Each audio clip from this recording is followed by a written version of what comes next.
Welcome back once again to this week's DJ Movie News and Reviews right here on Movie Time Minute, where we bring you weekly news updates every single week.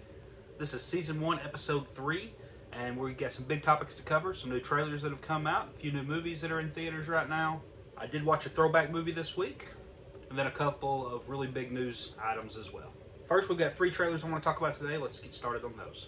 This past week, we did get a new trailer for Expendables 4. Yes, they are still making these Expendable movies. Sylvester Stallone, Jason Statham, Dolph Lundgren, a lot of the original cast coming back for this. I'm actually pretty excited about this one. The trailer looked pretty good. However, I am missing a few notable actors like Jet Li and Terry Crews from this. To me, the ensemble is always what makes these movies. There are some new ones coming in, so we'll see how this goes. Coming later this year, I gotta say I'm always excited for these movies. As cheesy as they are, they're like a flashback to the old 80s action movies. So excited for Expendables 4 coming later this year. We got a trailer this week for a movie called Mobland. This looks kind of low budget, to be honest. It stars John Travolta. I don't know that this is one I'm super looking forward to. It is an action movie. I'm sure it'll be fun. It looks a little over the top. So we'll see how this one is. Mobland. Here's a movie trailer that come out this week that everybody that has kids ought to be either excited or dreading for, and that is Paw Patrol: The Mighty Movie. Looks like all our favorite pups are going to get superpowers this movie. I don't know, if you're a Paw Patrol fan or you have kids that are Paw Patrol fans, I'm sure this is one that gets you excited. Now on to a few movies that are opening up this weekend and some that are still hanging on in theaters at the moment. First up, this is a movie that I just got through watching last night. Really like this movie. One of the better superhero movies that's come out in a while, especially from DC, and that is The Flash, directed by Andy Muschietti. Did a great job with this movie. I do have a few issues with it, but not enough to take me out of the excitement of this movie. A lot of really good comedy moments in this. Don't know if that's what you're looking for in a superhero movie or not, but they are there. The performances are great. Nothing better than seeing Michael Keaton come back as Batman. He's the OG. Another movie that opened up this weekend was Elemental by Pixar Disney. I didn't hear the best things about it to start with, but it seems like some more of the reviews that have come out after this movie released seems like it could actually be a pretty good movie. We'll have to wait and see. I've not gotten a chance to watch it yet myself, so I don't have very much comments for that, but it's a Disney movie. It's Pixar. I'm sure the kids will love it, and maybe you will too. A movie that opened last week that I've heard really great things about is Transformers: Rise of the Beasts. This is the newest from the Transformers franchise, and this time we get to bring in the Beast from Beast Wars.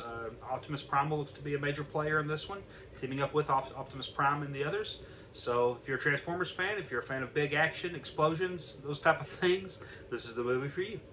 And then finally, I wouldn't be able to do this video without just saying Spider-Man Across the Spider-Verse is still playing in theaters, and if you've not watched this movie, go watch this movie. This is my favorite superhero movie in a long time. My favorite Spider-Man movie, and one of the best movies that I've watched in theaters, if not the best movie I watched in theaters this year. So go watch Spider-Man Across the Spider-Verse if you have not yet.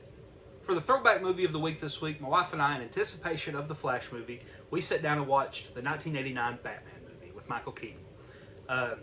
Wasn't sure how it would hold up being this many years later, but I gotta say, with the exception of a few little minor details with some special effects that would have been better in today's day and age with modern technology, the Batman movie holds up to a T. It is still a great movie this many years later.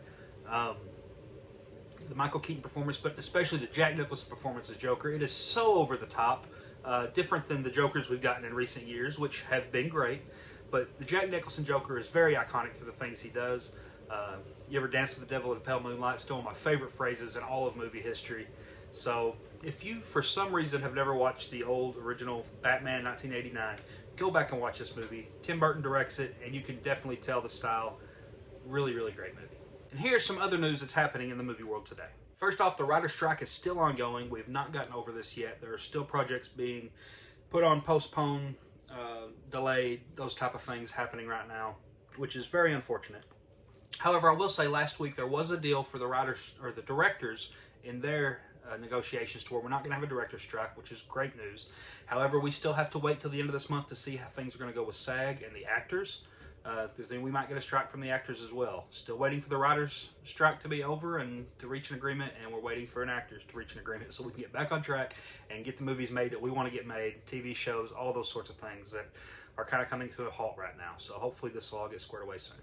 The final news topic I want to talk to you about today is this. Batman the Brave and the Bold, the new DCU version of Batman coming out sometime soon, overseen by James Gunn, has found its director. And that director is, drumroll, Andy Muschietti. The same director that just did the Flash movie that just released this weekend. And I gotta say, I can't be more thrilled. My favorite parts of that Flash movie are the things that he did with the Batman characters, plural. Batman was a huge part of this Flash movie, and I gotta say, I don't know who's gonna be playing the new Batman when this comes out, or the Damian Wayne character, but Andy Muschietti at the helm, I have complete trust in him that he can make a great movie with the Batman franchise. So we have our director for DCU's Batman the Brave and the Bold. What do you think about that? Let me know in the comments. And folks, that'll do it for this week's DJ Movie News and Reviews, Season 1, Episode 3. Loving doing these videos. If you don't care, like this video, comment underneath, but more importantly, to let me keep doing videos like this, make sure you subscribe to my channel. Really appreciate it. It lets me continue to keep doing this, and I just couldn't appreciate you more for joining me on this journey. Thank you for watching Movie Time Minute.